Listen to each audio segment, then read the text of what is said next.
7th Elevated Conversation. So very excited to have you all here.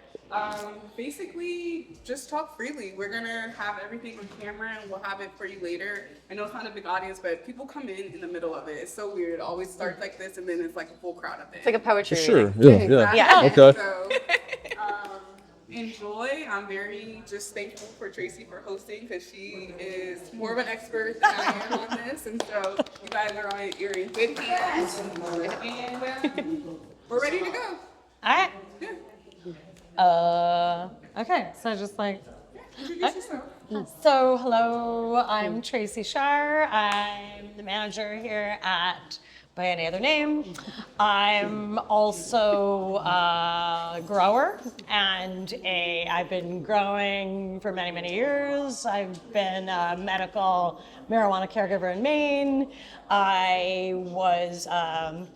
I've been buying and selling weed basically my whole life, on and off, mixed in with lots of professional experience of many different varieties.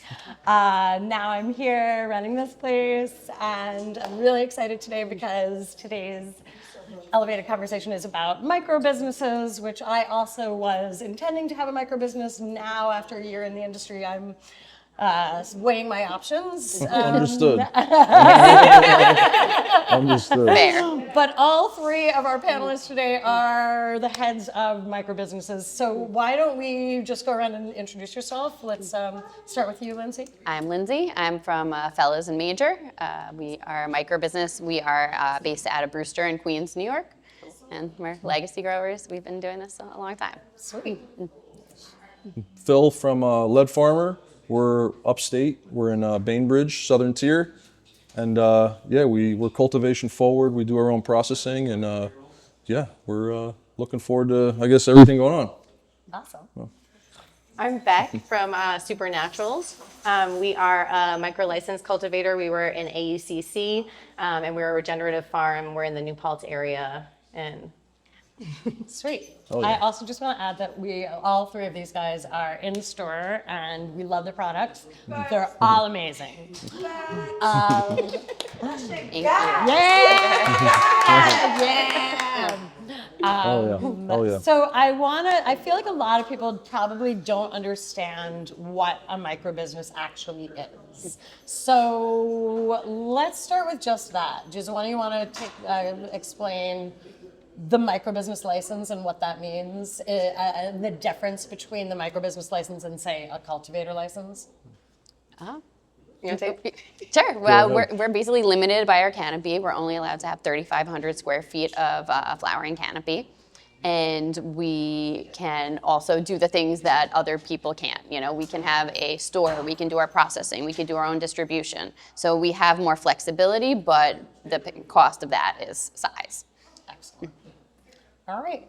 And so you're all basically very small growers within the New York space. And obviously there are other much bigger growers. Can you talk about some of the challenges that you face in the business? You want to take that one? I know, we were all riffing before this, and We were riffing. You know, Beck was bringing a lot of good stuff up, and it depends on where we want to start, but there's a lot of challenges. The cannabis industry is kind of on like a retail end, it kind of mimics the beverage industry, and there's certain kind of like norms that brands who have a lot of money are able to just kind of like follow up with that are harder for us when we're a team of 10. I don't know like how big your operations are, but we don't have people to do all the things. So like that's why, you know, if there's a pop-up, like, you know, sometimes it's one of us like showing up as opposed to like a brand rep, you know, like and so there's a lot of challenges. We sometimes joke that the micro license is actually macro, but it makes it sound small and like manageable, but it's actually, you're regulatorily required to basically know the same thing that like a full-scale cultivator knows and a full-scale processor and distributor, and if you have a retail. So it's actually like a very challenging license to wield. And then operationally now, with metric rollout, there's a whole nother world of kind of hurt that's coming down upon small operators, and the way that the system is not designed, like someone just explained this to me the other day that the agricultural system in the United States is designed to limit the number of operators so it's easier to regulate. And that in some ways, metric, what we're dealing with right now is that system is designed to deal with few operators that are easy to regulate. And we have this license that's kind of unwieldy and it's challenging to see how that license that New York State has created to protect cottage industry is going to interface with this behemoth of a regulatory tech arm. Yeah. Yeah. I was just all over the place, but it's a little sampler platter Yeah, of what it's like to deal with the challenges. For sure. No, it's funny because I came into this kind of thinking that we were going to talk more about like businesses coming in from California that are these behemoths that already have this money behind them and are so challenging. Yeah. But like now all of a sudden we're all kind of confronted with metric and all of these new crazy challenges and confusions. Which in some ways, a lot of that inversion that's happening from larger operators is the reason why this metric timeline is kind of being shoved down our throats right now, is because of those larger operators that, are doing what they want. Yeah. Yeah. Can you talk more about that? I mean, I don't know how much I can talk about that. That's the juicy stuff. Shots I fired. don't have a legal team. Yeah. Shots fired. Another For sure. challenge of a micro. Yeah, another challenge of the micro. Ooh, yes, please. Yeah. Yes, thank you. I'll pass this down. Water. Pass it down. Pass it down. Thank you. Very important. Cool. Thank you. Oh, take the Nice and Thank cold you. water too. wrappers off. Oh, Yes, sir. No mic dang. interference is that why? or possible. I need nails to do this. Hold on, watch this. Oh, you carry a knife on me. Sometimes. Yeah. It's a tool, not a weapon. That's not a knife. Yeah. All right.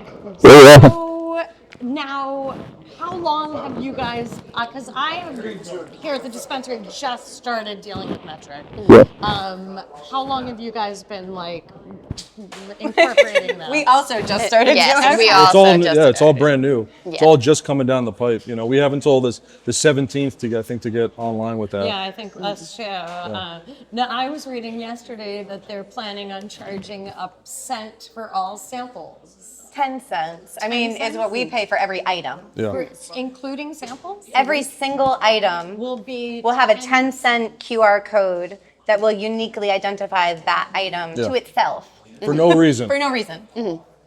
Yeah. Wow. Yeah. I mean, it's already, I feel like, a huge expense for you guys Yeah. to be It's the time. providing samples It's for also the every time. single dispensary Yeah. that might want to carry your product. And that's a might, Now you're talking about charging you for the same thing. Yeah. And that's only the retail ID. That's not the historic IDs that we paid for to get the product to that point. Yeah. Every plant has to Yeah. have a 10-cent tag. And then when it goes from, through its life cycle, then it gets harvested. Now that gets a 10-cent tag. And then after it gets processed, now that gets a 10-cent tag. And then when that gets broken down into its individual products, that gets a 10-cent tag. So. And then you put it back in a package and you're like, all these 10-cent tags, in this case of 15, now I put a 10-cent tag on Yeah. top of that. And you're supposed to keep all the old tags. Yeah. So now you're gonna have trash bags full of tags that serve no RFID. purpose. Like RFID Yeah. waste. Yeah. Like trashing the planet. Yeah. Yeah. Well, we know that they're And it's into way waste more. in Yeah. this Yeah. industry Yeah. already. And it's even way more Unfortunately. absurd than that. Truly. Yeah. Really? So, elaborate. The real part of it is the time that it takes to enter in all this data. You truly need to have a full-time person doing this. It's not like, we got 1,000 units going out tomorrow, 5,000 units going out this week. We'll do it right before we leave and put this. No, this is you have to be on it all day, every plant, every time you're in the garden. I mean, you're supposed to put your spray cycles on there. You're supposed to put your nutrient feeds, your water log, like it has everything. And to actually do that and input all that info, you truly need. And even one person, I don't think, would have enough time to sit there and tag every plant, every this that So it truly adds thousands upon thousands of dollars a month. And when I say thousands, this could be a $5,000 to $7,000 a month obligation to just integrate with software that no one even OCM doesn't know how to do. Even if you put Metric or BioCheck in their hands, they're not going to know how to check for things. Right. There's no advantage to really doing this, So I don't.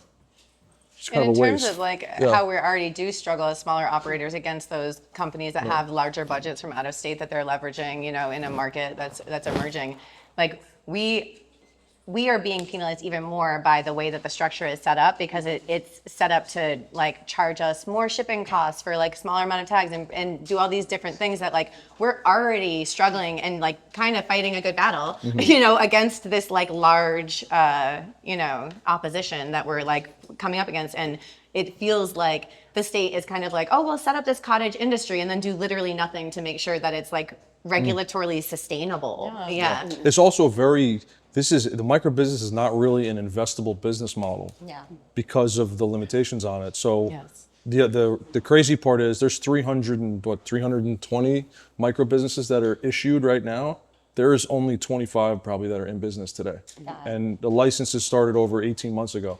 So so that's less than 10% of the entire license type. Meanwhile, you have the retail licenses, they probably have over a 50% open ratio or maybe even 75% open ratio. Yeah, Well, just micro businesses, nobody can get going. And this is of the ones that have actually received their licenses, Right. which I know there's still a queue of. Oh plenty yeah, that there's a haven't. queue of thousands of people. And Metric said, I actually kind of liked this. When I was on the phone with them the other day, they were like, well, you know, like we really wanted to make sure the retailers aren't hit that hard because of like the card program and because like that's where so many of the people who, you know, I mean, and I was like, okay, like I understand the idea, but also like we're absorbing, you know, literally all of the cost and that's challenging. And so many micros are also legacy operators. Yes. So we've been unfairly targeted, you know, by Yeah. past Yeah. laws and, you know, just the way that everything was societally that we now should be kept in mind, Totally. you know, and especially because of like you were saying, the way things are structured, you know, it's structured so that processors, you know, there are tags to go to processors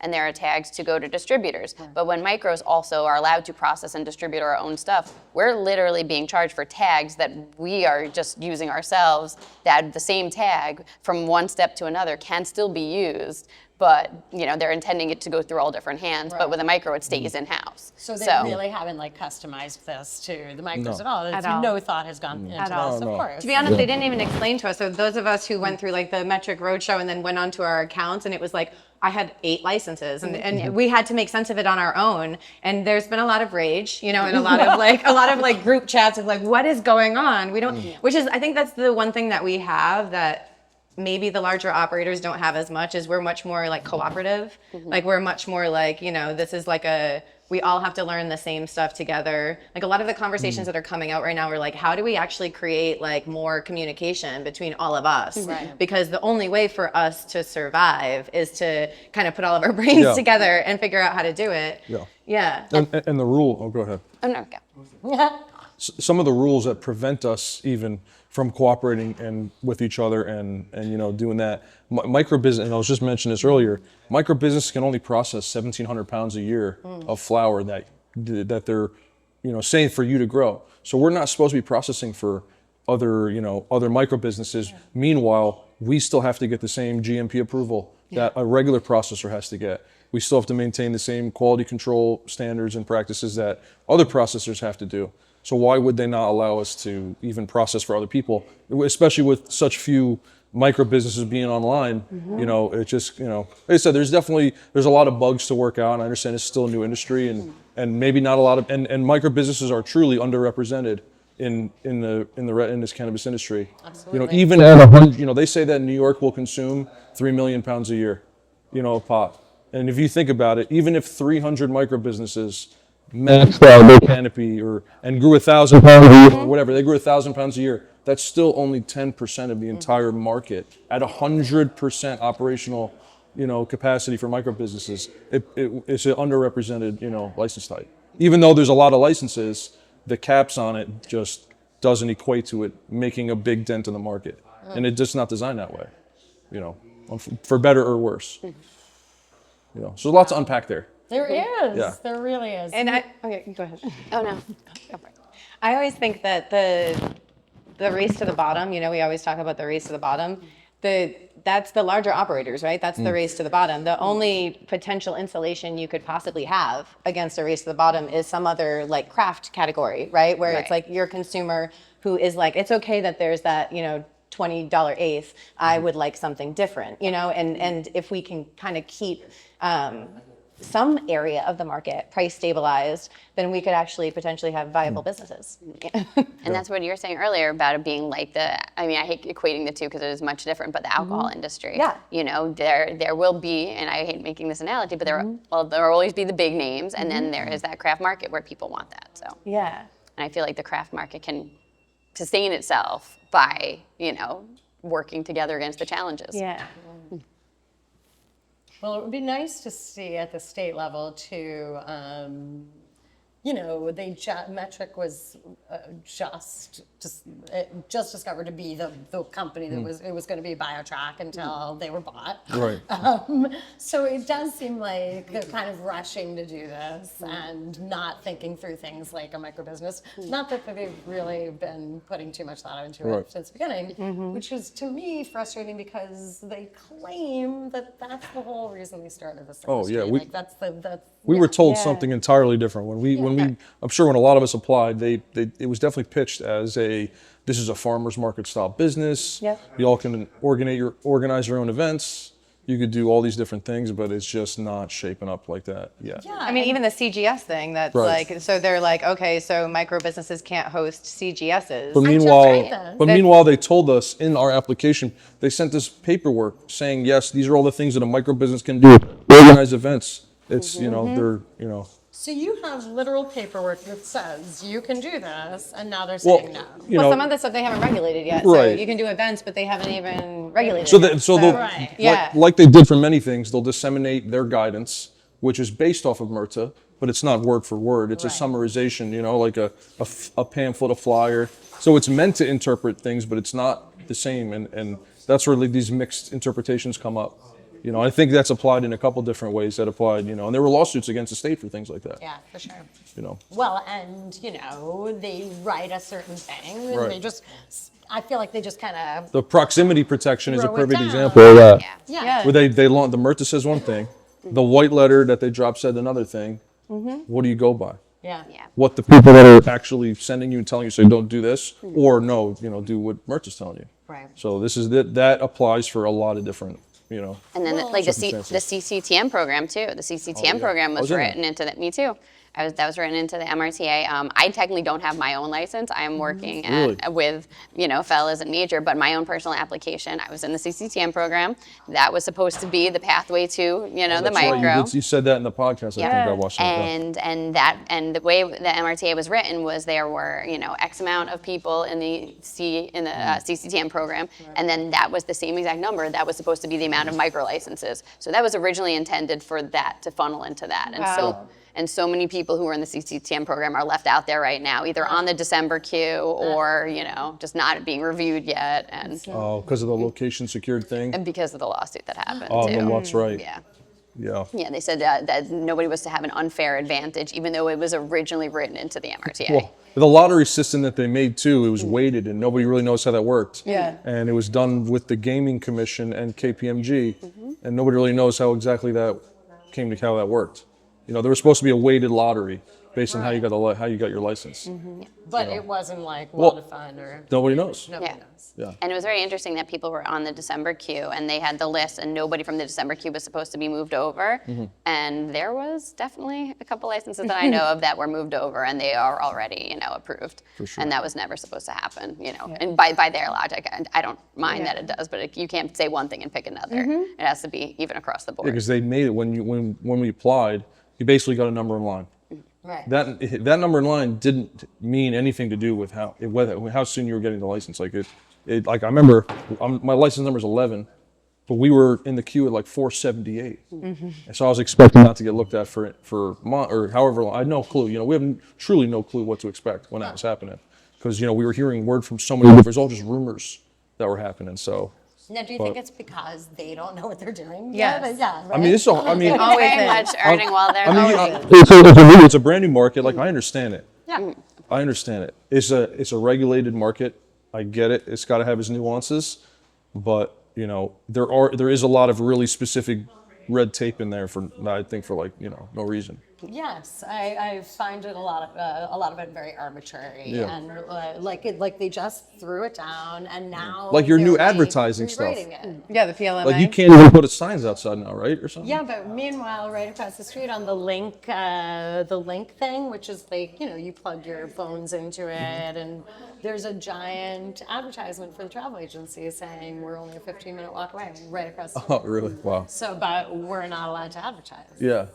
Because we can't pay the fines or whatever. Exactly. That's Again, I the- don't have a legal team. I don't want to. Yeah. Yeah. Yeah. Too much, but it's frustrating on our level too. And, understand. Yeah. It's like anytime they come up with something that they're unhappy with, they can just write a new law about it.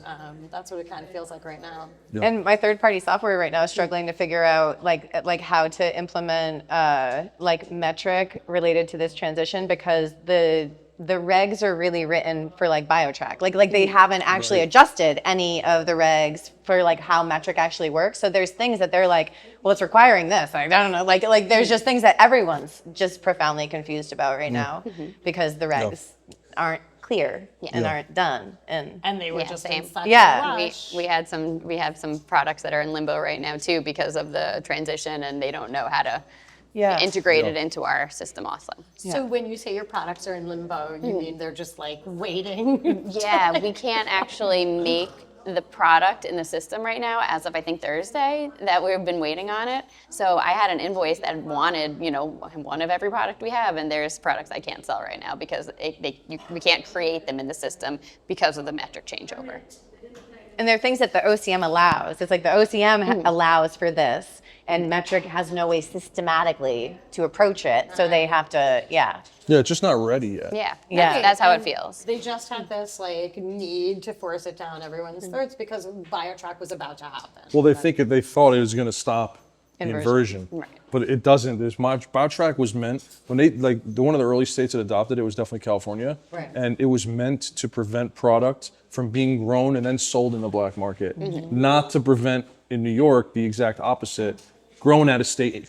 New York's the only state where people are trying to bring product onto the license to sell because it's worth so much more. Every other state, everyone wants to pull it off the license, so they can actually do what they want to do with it. Right. So it's backwards. So so there's definitely weird fallout from that. Oh, New York. Yeah. What fun. But we're having a bunch of like really boring, dour regulatory conversation, but we're all obsessed with the plant. So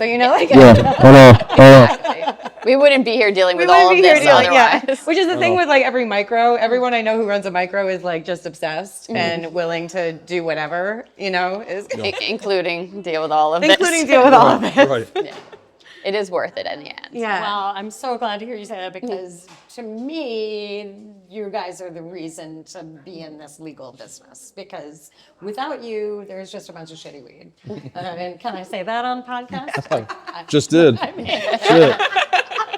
Fuck it. We're going in. Yeah. It's true. So thank you, Appreciate really, you. Thank truly, for your contribution. Absolutely. And don't stop. Keep fighting the good fight. And we really Thank you. appreciate Yes. retailers who get it, because there are we all probably work with a lot of the same retailers because there are certain retailers who are like very much looking for that, right? And looking for special things. And you guys are willing to educate your bud tenders and you're willing to like get people excited about maybe aspects of products that like the average consumer might not know about. Right. And so like we're so appreciative of you guys too. Yeah. Yeah. Well, I'm without really, stores and like that- you. Yes, that's, we have. Yeah. We have Cat. That's the reason right here. Cat. Yeah. We have cats. Shout out Cat.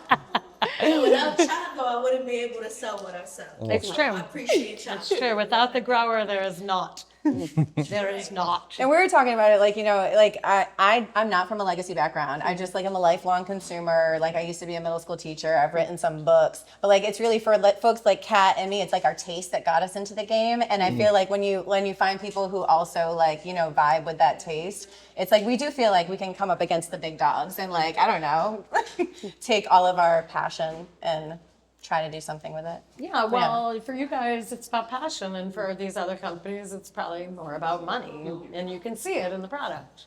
Yeah. Yeah.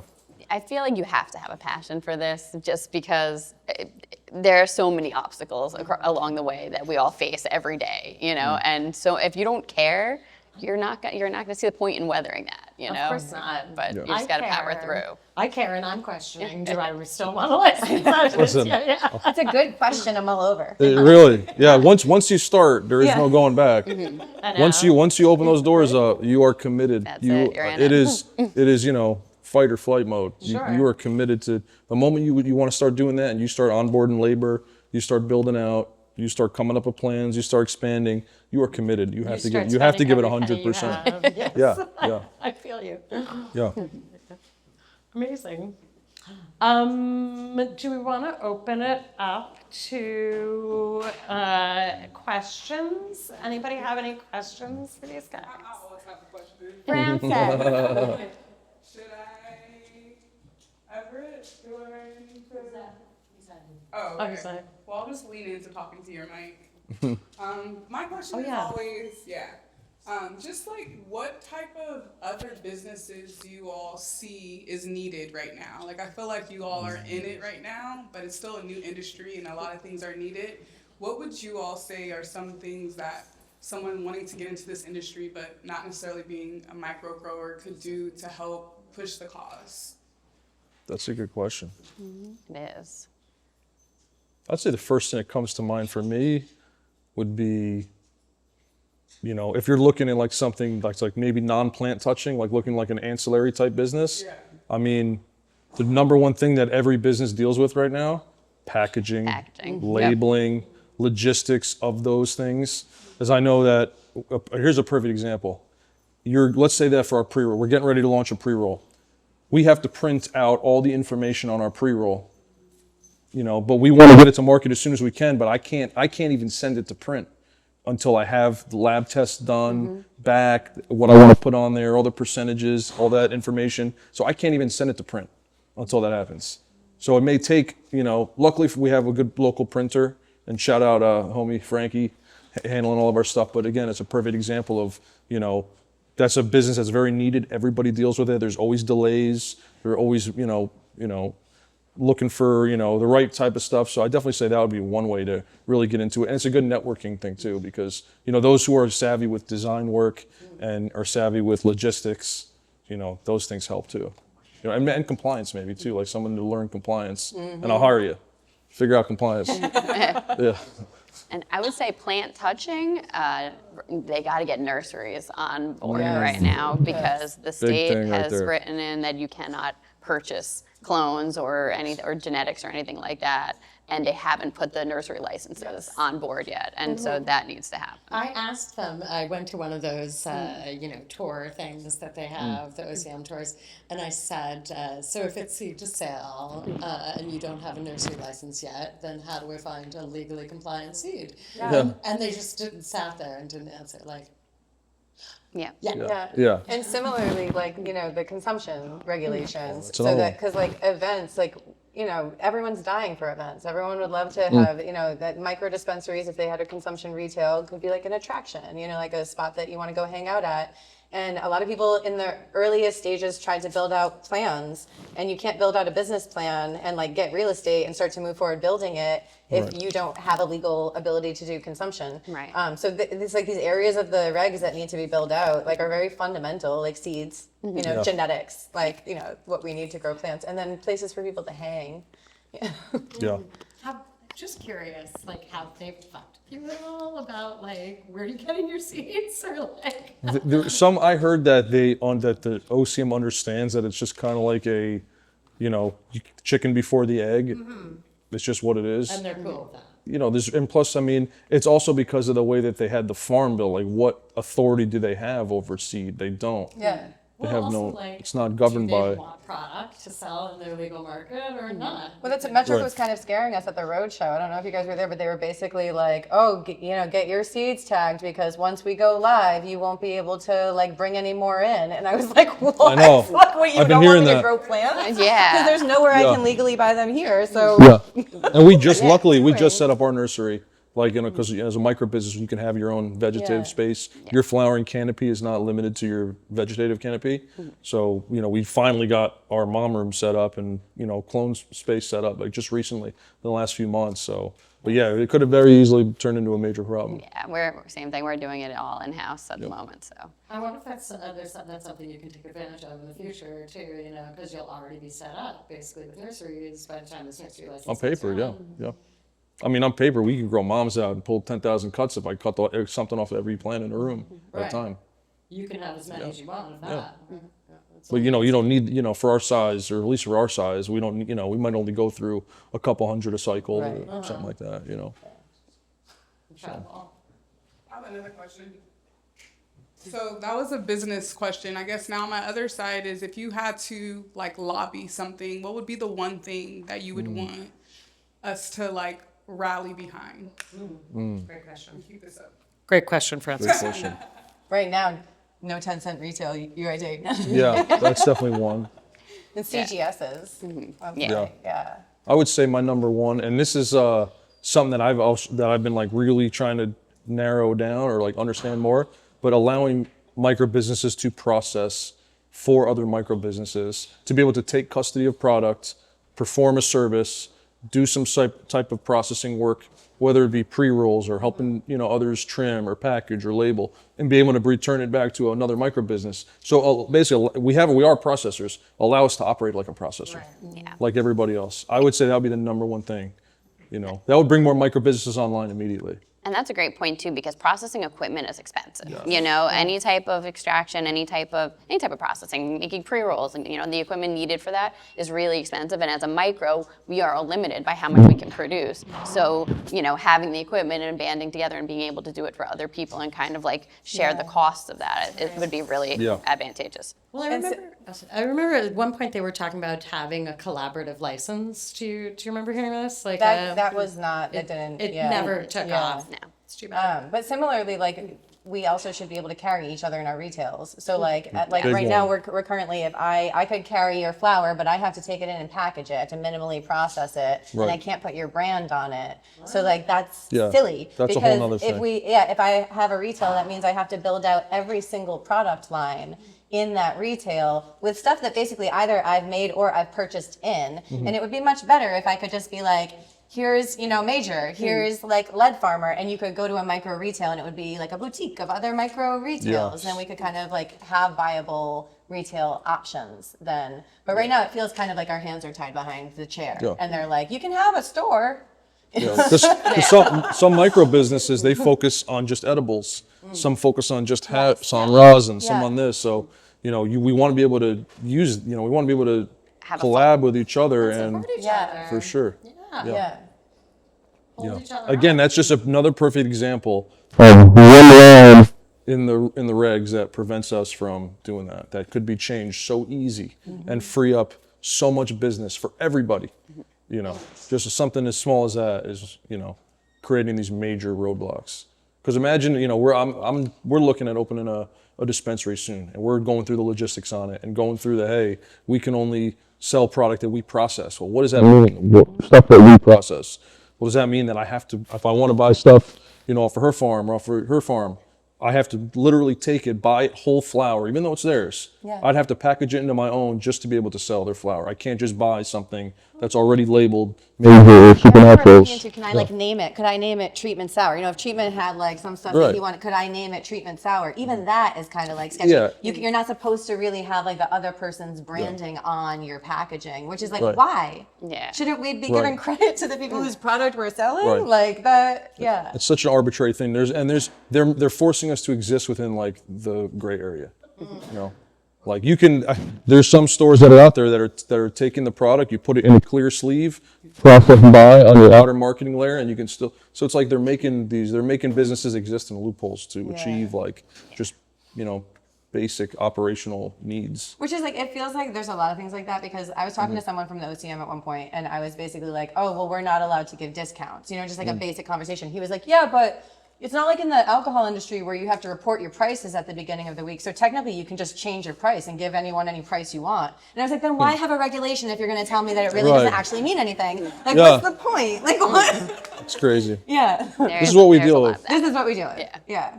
Amazing. Yeah. Unbelievable. Yeah. Now, do you think that it's something that that is just not thought out yet and will be, or do you think that it's that this is just an ongoing problem that's not going to go away? I mean, I think it needs a lot of changes. I mean, you get the whole, the regs was like 350 pages long. So they definitely put some thought into it.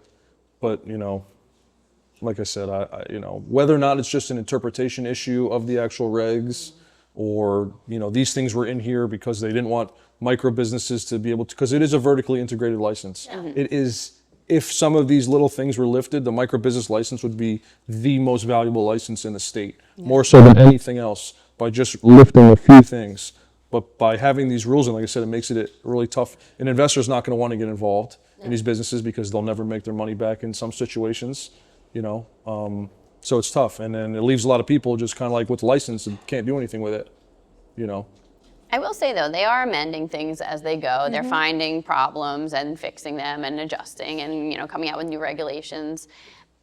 I feel like over time, these things have to work themselves out because enough people are going to see the flaws and the loopholes and they have to address it. They can't not, or hopefully. Very much. I've actually recently had like random interactions with people in the OCM, and like, I'm kind of like, okay, I get it. There are some really good people trying to do good work who are just like us. sure. They're under-resourced and they don't have the bandwidth. And it's a behemoth, and nobody has like all the it's a lot eyes on all the places. Yeah. It's a lot to understand at once, too. Yeah. Yes, and it's I've been talking about it as like we're a brand new business. We're basically a startup that's open 7 days a week, at least 12 hours a day, and so is every single other business in this industry. And the OCM is just at a kind of a macro level of us. They're a brand new business too, basically, just trying to figure it out, and they're under resourced, and they had layoffs of their entire staff halfway through all this and are basically starting over. So it's crazy for everybody. Yeah. I actually love this. Ramon from Happy Monkey the other day on a panel said the OCM is like a baby, and like we all have to nurture it. And like, and I just thought that was so sweet because it was like, you don't yell at the baby. You get frustrated with the baby. Like you're tired, you haven't slept. And that baby is like that baby's calling for you. But like, we have to raise it as a community, right? And it's like I like to hear you, like you're like, I do feel positive that this is like it's gonna be. I'm always hopeful for everything, though. There's That's just who I am. But we will see. Yes, it all remains to be seen, but it's nice to see that you see some positive steps happening towards that.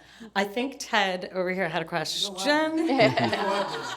All right, first and foremost, I want to thank each and every one of you guys for being here today on Anniversary Day. This is amazing. And as I'm sitting back on the chair listening and on the side over here listening, I love how the word came up with cooperative or like kind of community. And that's a major basis because I think at the end of the day, when we're in different companies, growing our businesses, in your cases, micro businesses, correct? What happens is in the new industry, everyone's competing against one another. Same with dispensary owners as well. But something hit me when we opened the dispensary here. I said, you know what? The dispensary across the town or Manhattan or uptown Manhattan, they're not really our competitors. So I said, we need to build a cooperative, so to speak, Just let's learn from one another and understand what needs to be done because the saying is, as this industry was built, they was flying and playing as they were building it, Very much. And if people get that, then we can stop bashing OCM and stop bashing some of the people in the industry and start looking for answers. People always can pinpoint a problem. Come with solutions to the problem. 100%. So as a cooperative, I think you guys starting on the micro side, maybe doing that. And if you support one another, everybody will be successful. Yeah. And I think in a competitive industry or market or in anything in business, people don't see it that way. So thank you guys for when you came here. You were on the side over there talking as if you worked together already. So that was very, very powerful. But what I would ask is this before I go. A lot of people always come to me like I'm the expert.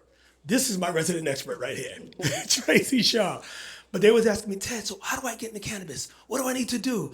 I told them, first and foremost, you need to be at elevated conversations. You need to be here with the experts in the room to get all the questions answered. So my question would be, whether it be micro, dispensary, any facet within the vertical integration of cannabis, what would be your advice to someone who don't know so much about cannabis, maybe know a little bit, that want to get in the industry? What would you advise to them? I would say, you need to be obsessive. You need to learn it. You need to just go all in, and you need to be an expert at what you're doing to be successful in this business, because it is too easy to fall off the track. It's too easy. You have to plan. You got to just be in it and give it 100%. Put yourself around people that can bring you up, and pick a killer team. You need to work with others, and you just need to give it everything you have and more, and expect the unexpected. See, that's dope too, and I'll let you guys answer in a second. But I was talking to Beck earlier. We talked about how you can get so zoomed in and focused on what you're doing. Like I'm a Virgo. I love to be organized. I like to stay focused.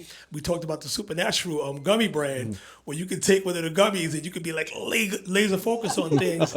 and that's one of the things I think people don't understand about the industry. It's not just about getting high all the time. It's about what strand or what brand or what form, whether it be tincture, gummy, or flower, that can actually help you focus on whatever it is that you want to do. So I love that teaching lesson about really how a specific strand or brand within Supernatural can really help folks. So again, I'll let the two of you guys answer now based on what a new person in the industry should be doing.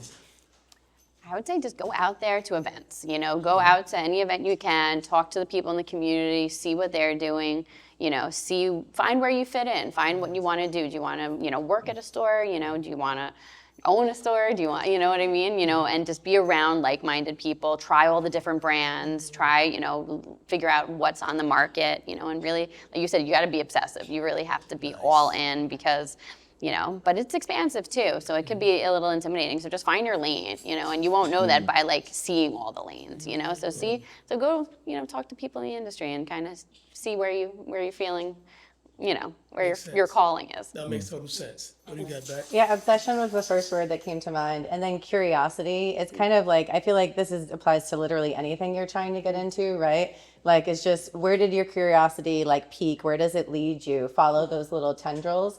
And I do think, make yourself indispensable. So, I was hired for a need. There was a need at the farm. They needed a hand trimmer and a brand rep for a CGS. And I made myself indispensable, and now I run the farm, but it's like you, if you put your whole self, if you bring your whole self to the table, and you're obsessed and you're curious and you're just I'm just ready to turn on all the cylinders. And people need help. People really need really good employees that they can rely upon, that they can know that you're just as motivated as they are, to build this thing. Because startup culture is weird. Like you said, building the plane while you're flying it. And I kind of add to that we're also flying through a sky that's being built while we're flying through it. Damn. Sound like. I'm a writer. Clearly. How's it going? So it requires flexibility, but it just requires you to kind of be a startup person who's willing to deal with the resilience. And I think the plant makes us flexible and resilient. So if you're a person who's already obsessed with the plant, you're probably well equipped, to dive in. Yeah.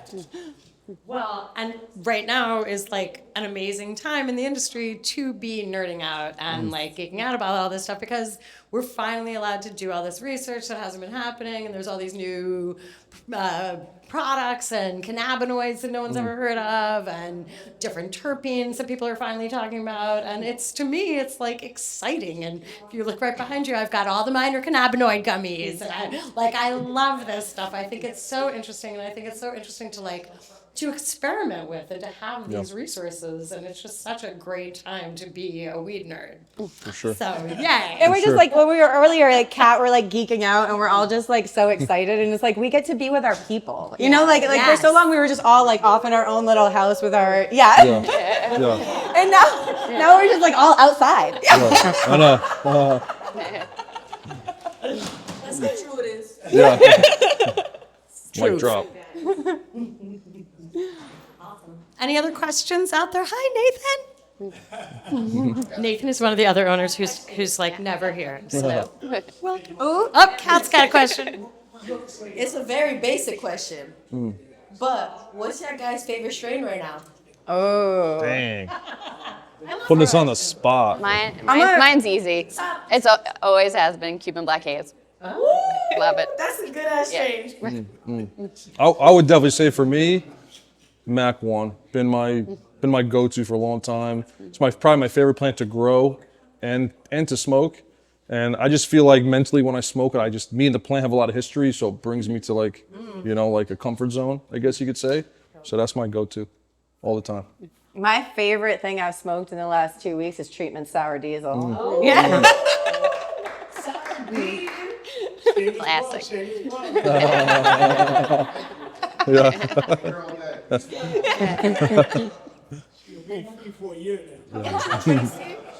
My favorite strain, I try not to get too attached to strains because I find that if I find one that I'm like in love with, the next time I try it from a different breeder and a different grower, I'm incredibly let down. So, I'll tell you tomorrow. Well, me, it's African Spritzer number 3. That's a great strain. Yeah, that's because I smoked it recently and it was really great. Like, cat just loves some good flower. Actually, this is black market, so I think Brenson sucks or something like that. Fuck Brenson, something like that. He's a grower in the black market. I think he's friends with like White Rabbit Farms, so it's like some good stuff. Definitely. We're not promoting any black markets. Just saying. Baby, New York is built on black market. New York is black market. New York is built on black market. That's the truth. Yeah, black market today could be legal tomorrow. So Exactly. Yeah.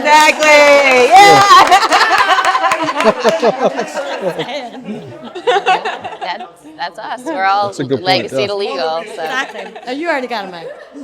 What'd you You say? already got a mic. I saw that. I'm Double mic. feeling my Oprah. Yeah. All right. Any other comments, questions? Anybody? Nathan?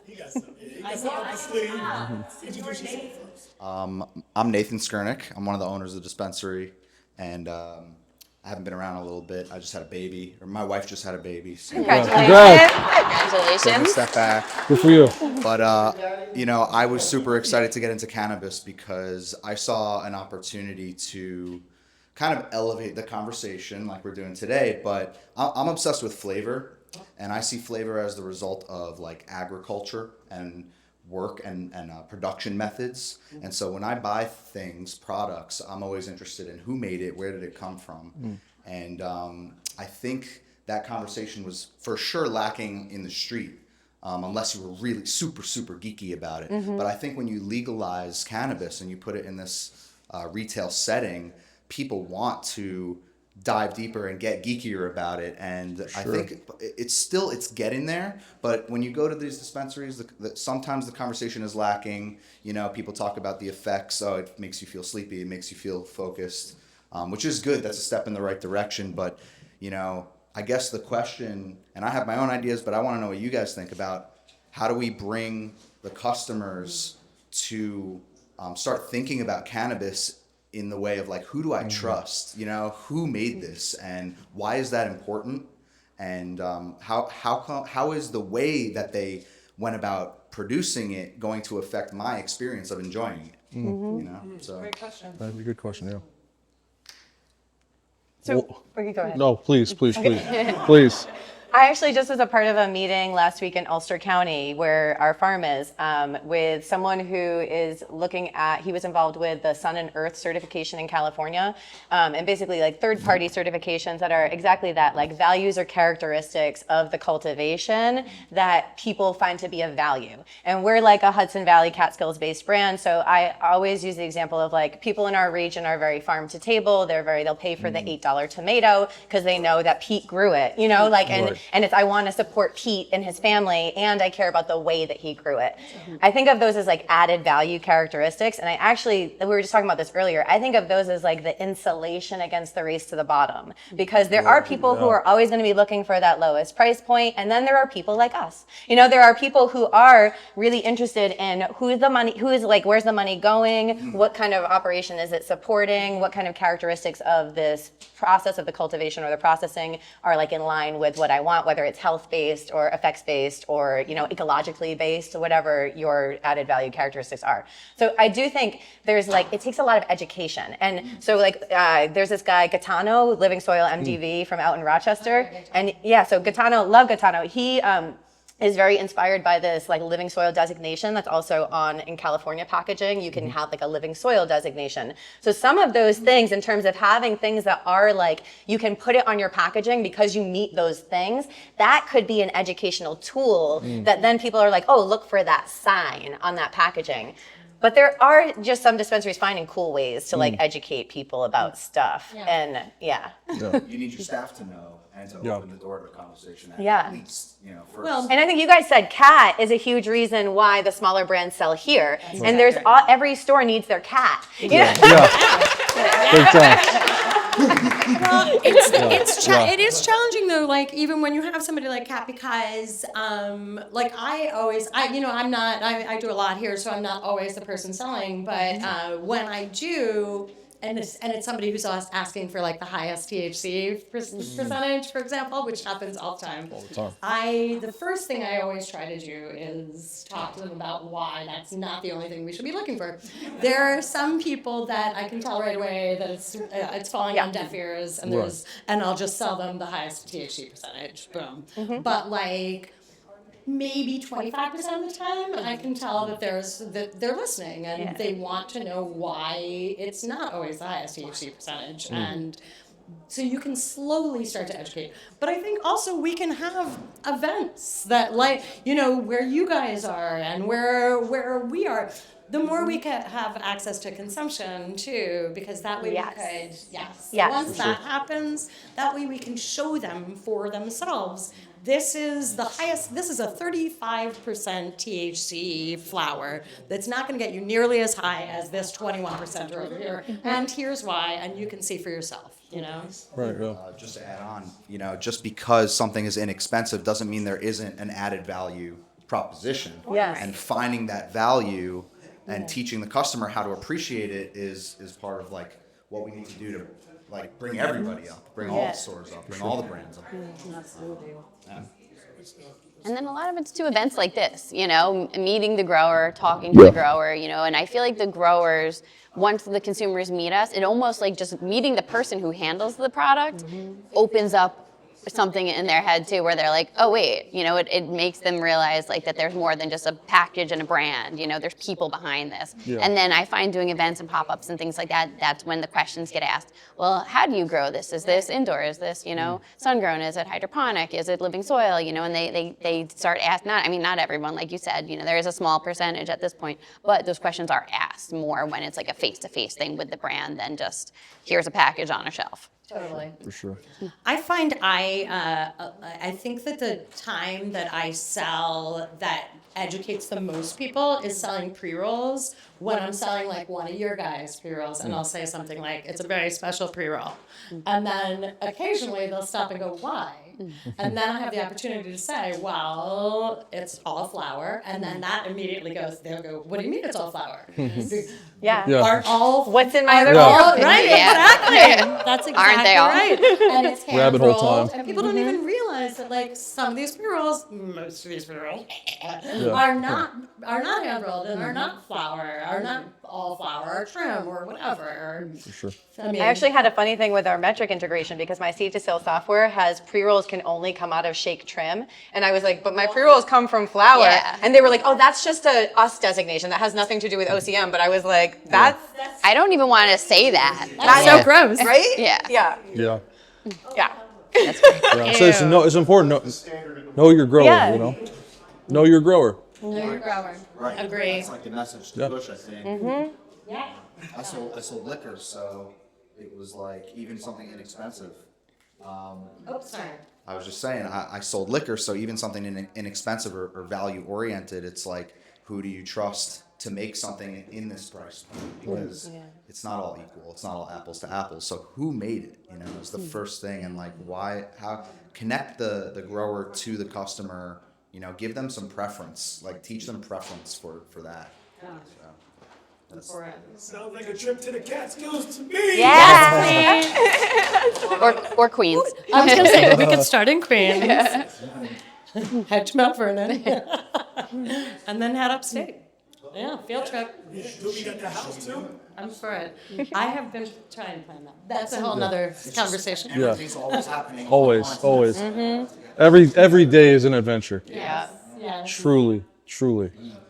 All right. Any last thoughts, comments? Say thanks for having us. Yeah. This is a day about y'all. This is your 1 year. We're here. I We're here for know. you all today, and But you thank you guys guys. are the reason that we have come this far. Yeah. Thank you so much for being here, and Absolutely. thank you for like being here on our shelves and being here in the world. I really seriously appreciate you guys so much more than you could ever know, and I know how much work you're putting into it. And bravo, seriously.